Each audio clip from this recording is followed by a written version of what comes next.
She said my name like she was trying to remember a secret, slow, careful, almost tender. And somehow, that was all it took. The room wasn't quiet, but it felt like it was. There was the faint clinking of cups, the hum of a cafe machine somewhere behind us, a doorbell ringing every now and then, and still, her voice cut through everything. Clara. She stood by the window, one hand around a chipped mug, sunlight falling across her collarbone like it had been waiting for her. She wasn't the kind of woman you stumbled into, she was the kind you noticed, even when you didn't want to. Every movement she made was small, deliberate. The lift of her chin, the way her thumb traced the rim of her cup, it all said something she wasn't ready to say out loud. I hadn't seen her in almost 3 years. Not since I graduated, not since that last seminar when she'd smiled at me like she knew I'd miss her and didn't know what to do about it. I told myself I'd forgotten, that whatever I'd felt back then was just admiration, confusion, maybe even gratitude. But then she looked up, and I knew I'd been lying. She looked older, but not in a way that dulled her. Time had just softened her edges, made her quieter, maybe lonelier. Her hair was shorter now, a deep chestnut streaked with something silver that caught the light. She noticed me standing near the counter, and her lips parted just slightly, a flicker of surprise, a pause too long to be polite. Evan? My name from her mouth, it still did something to me. Hi, I said too quietly. Didn't think you'd remember. She smiled, the kind that hides more than it shows. Some people are difficult to forget. I laughed because I didn't know what else to do. The sound came out uneven, like I was trying to disguise the way my pulse had just started racing. When she walked closer, I caught the faintest trace of her perfume, not sweet, not heavy. Something understated, almost familiar. The scent hit me harder than it should have. She stopped in front of me, close enough that I could see the faint freckles near her temple, the soft lines at the corner of her eyes. You still take your coffee black? She asked. You remember that too? I remember small things. The silence between us felt like a held breath. She tilted her head, studying me, the way people study something they shouldn't touch. Are you working nearby? She asked. I nodded. Trying to. Freelance. Photos, mostly. Photos, she repeated, as if the word itself amused her. You always saw more than the rest of them. I didn't know what she meant by them, and I didn't ask. She was watching me again, a look that hovered somewhere between fondness and hesitation. When her hand brushed mine, accidental, maybe, it was nothing dramatic. Just skin against skin, a soft collision. But it stayed, that warmth. It lingered like an unfinished thought. I looked down. She didn't move her hand away immediately. There was something in her eyes, something she was about to say, and then didn't. Her mouth opened, then closed again. She glanced toward the window, as if the answer to whatever she was feeling was out there, beyond the glass. And then, the bell above the cafe door rang. A voice called her name from behind. I watched her turn, saw the brief flicker of something tighten in her shoulders.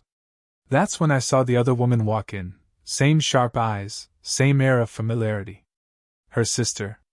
And the warmth in the room suddenly shifted, like we'd just been caught standing too close. The cafe had emptied out by the time her sister left. A quick hug, a polite smile my way, and she was gone. But the air didn't reset. It stayed thick with the kind of quiet that makes you too aware of your own breathing. Clara sat back down across from me. She didn't touch her cup. Just turned it slowly in her hands, tracing the handle with her thumb like she was waiting for something that wouldn't come. She's the younger one, she said finally, a soft smile touching her lips. Though no one ever believes it. I shrugged. You don't seem older. Her eyes lifted to mine, a small, almost dangerous glance. You always were good at saying the wrong thing in the right way. The corner of her mouth lifted, and for a second she looked almost light. But it didn't last. She shifted, her shoulders tightening as though she'd caught herself feeling too much. Are you still with someone? She asked, not looking up. I shook my head. No. Haven't been for a while. She nodded like that confirmed something she'd already guessed. Her silence was heavier this time, so I filled it. What about you? Her laugh came out low, almost dry. Divorced. 5 years ago. He teaches law. Still corrects everyone at dinner parties.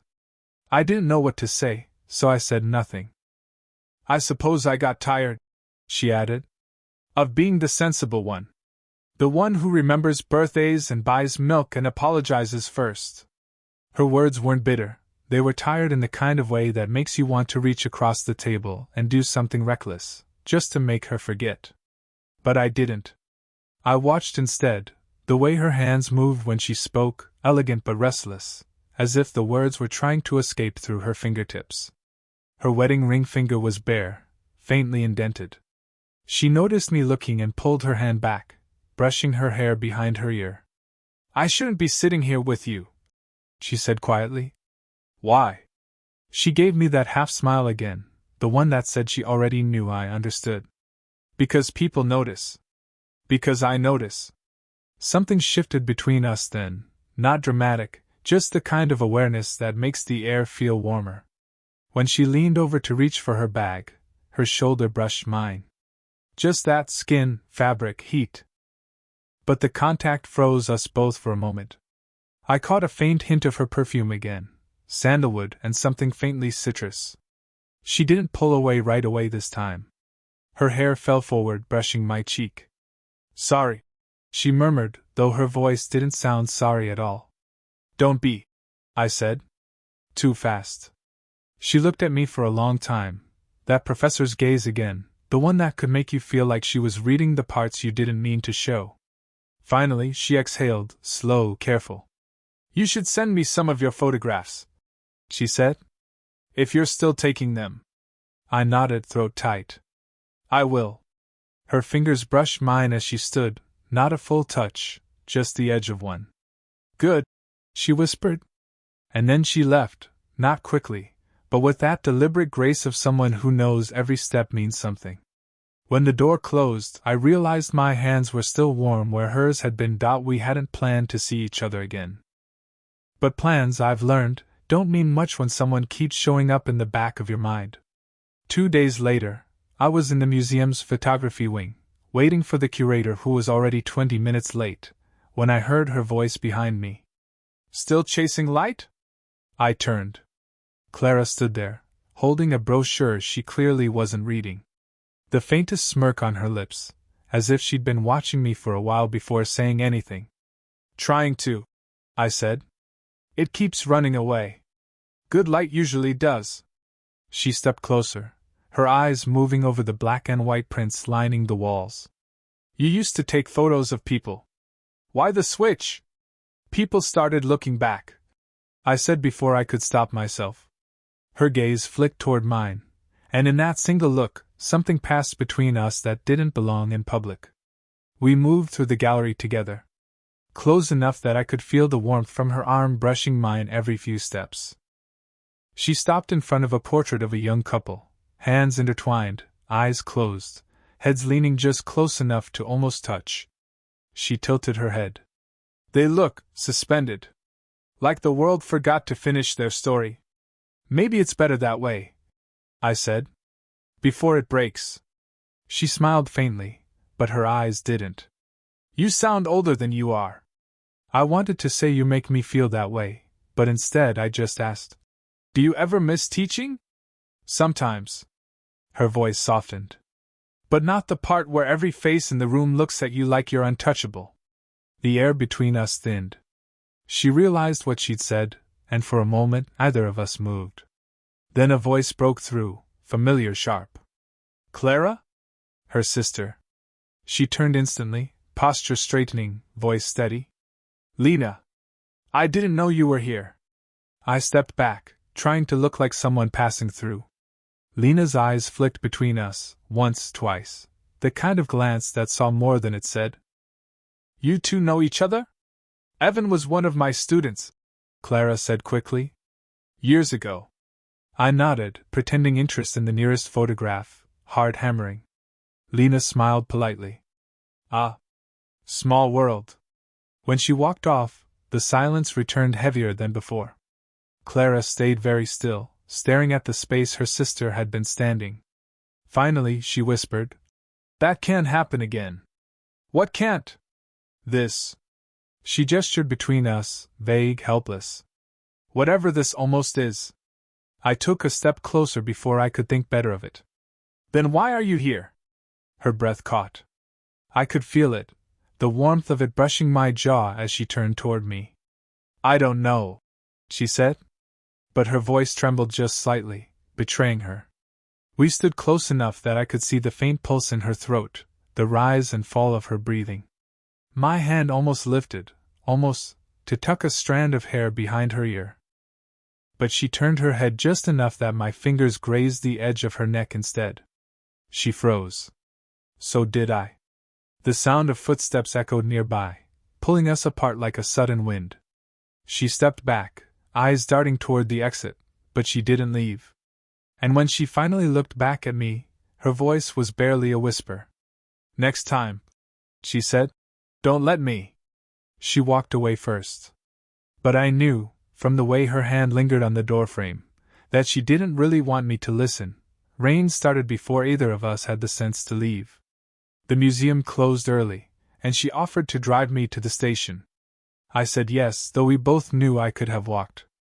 The car was small, the kind that filled quickly with silence and fogged windows. Street lights painted her face in flashes, warm, then pale, then shadow again.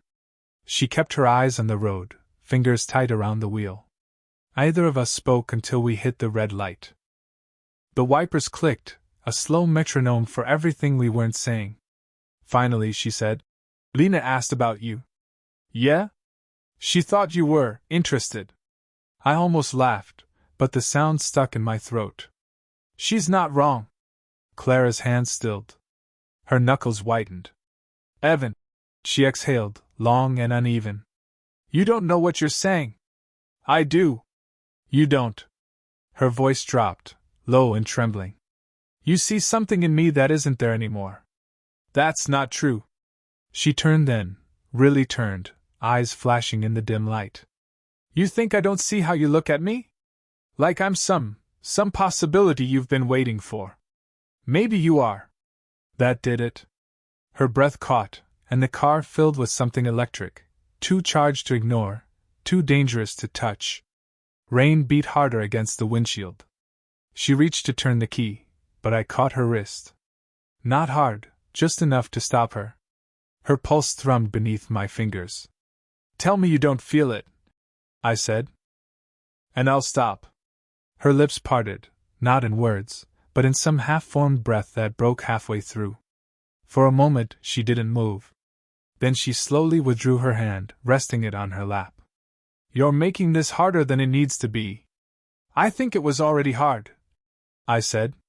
She looked away, but her eyes shimmered in the reflection on the glass. "I'm not who you think I am," she whispered. "I've made mistakes. I hurt people.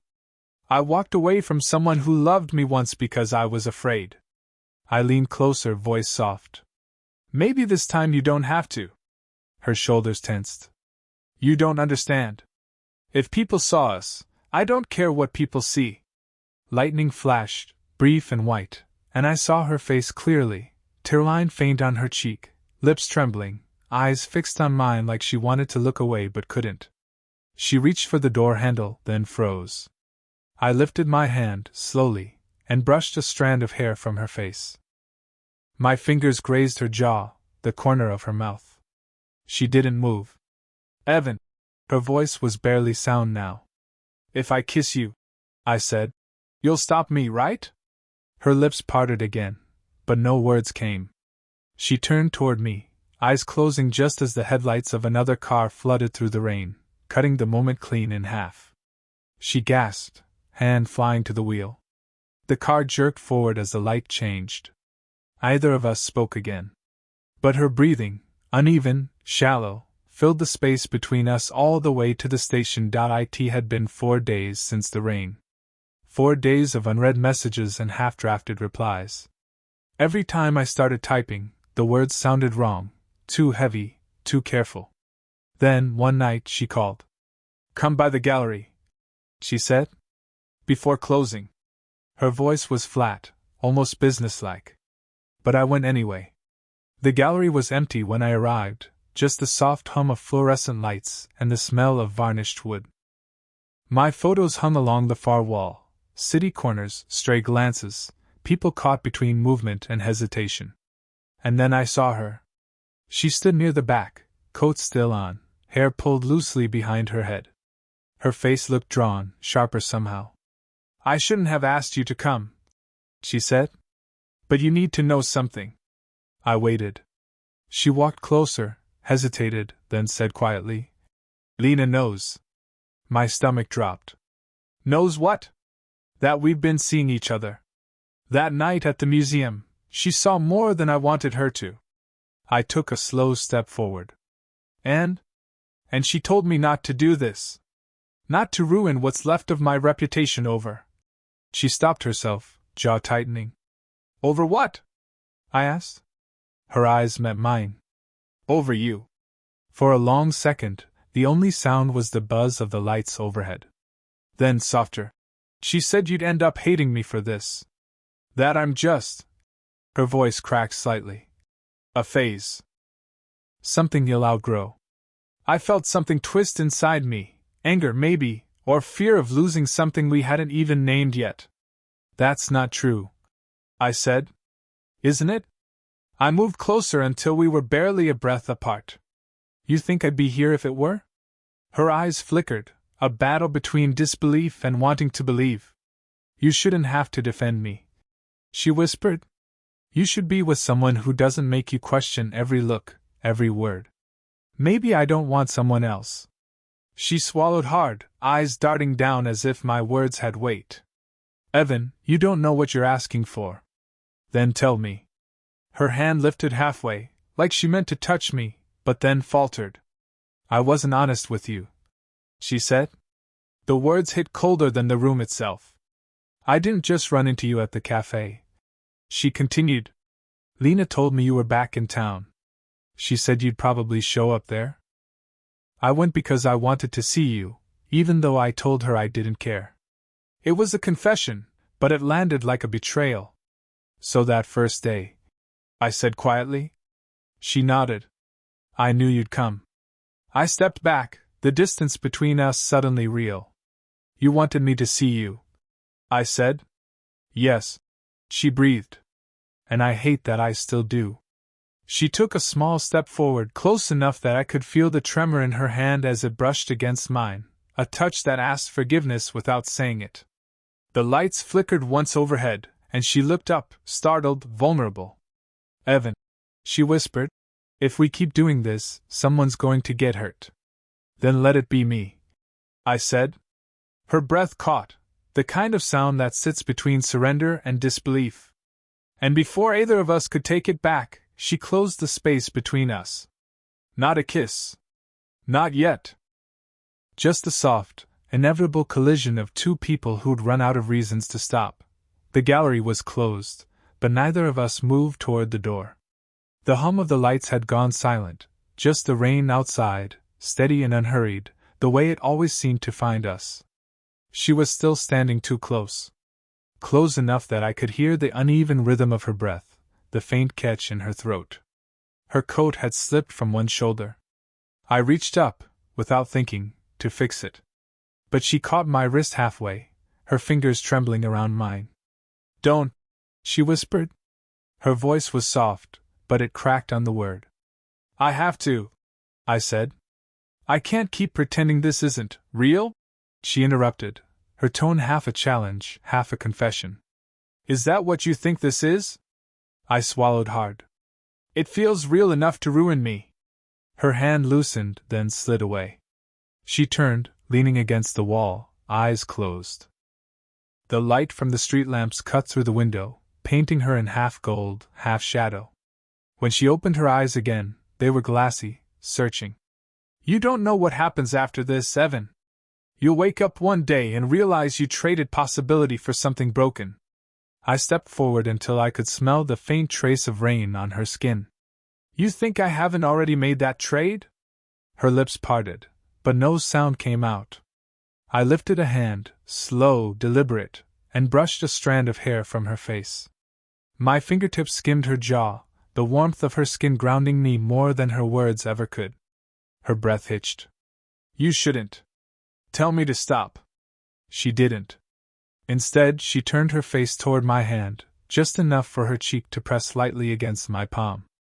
That single motion undid every bit of distance we tried to build. The silence was unbearable. Every heartbeat, every breath felt magnified.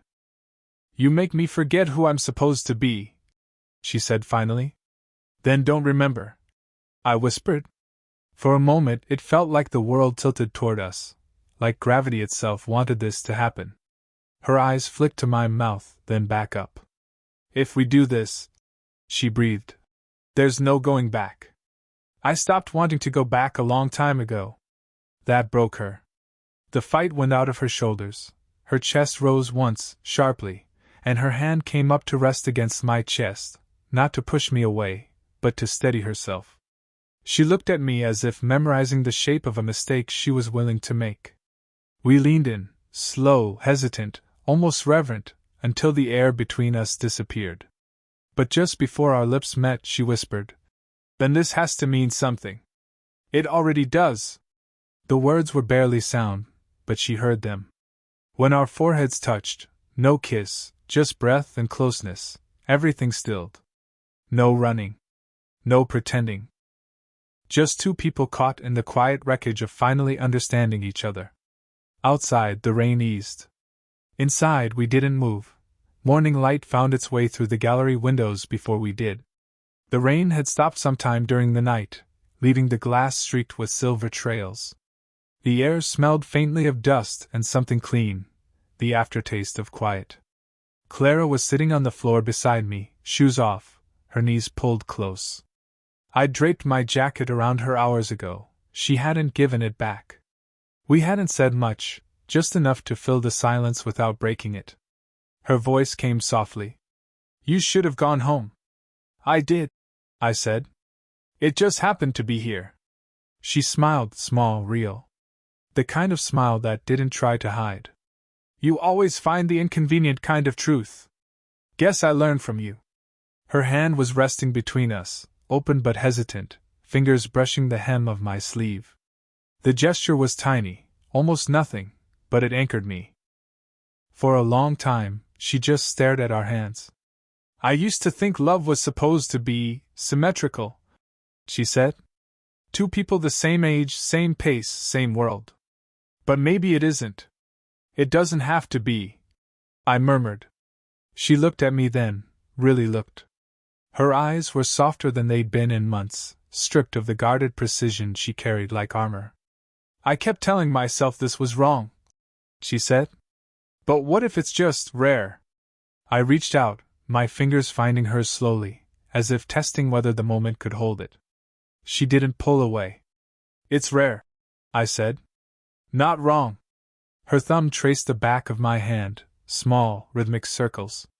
"You'll still change," she whispered. "You're supposed to.